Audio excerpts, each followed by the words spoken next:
Hello, Assalamu alaikum. I am your presenter and host Muhammad Iqbal, and you are watching my YouTube channel Q and Q.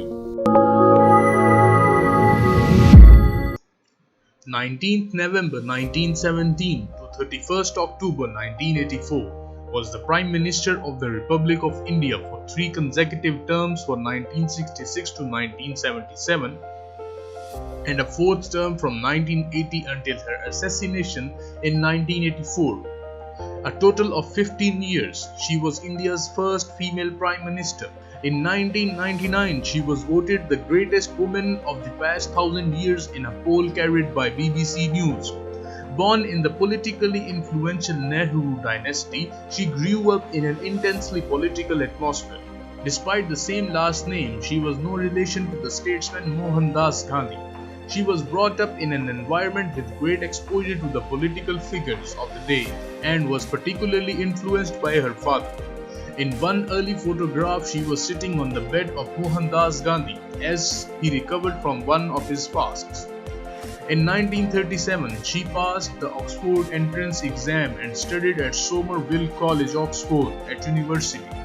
She was often subject to ill health and returned to India without completing her degree, though later she was conferred an honorary degree by Oxford University. On returning to India from Oxford in 1941, Indira became involved in the Indian independence movement. After her father's death in 1964, she was appointed as Minister of Information and Broadcasting in Lal Bahadur Shastri's cabinet. Shortly after Shastri died unexpectedly, and with the help of Congress Party President K. Kamaraj, Indira Gandhi was chosen to be the new Prime Minister of India. In 1974, India completed their own nuclear bomb. However, in the early 1970s, partly due to rising oil prices, the Indian economy suffered from high inflation, falling living standards, and combined with protests over corruption, there was great instability that led to her impose a state of emergency in 1975. Her son Sanjay Gandhi was also increasingly unpopular as he wielded substantial powers, such as slum clearance and enforced sterilization to deal with India's growing population.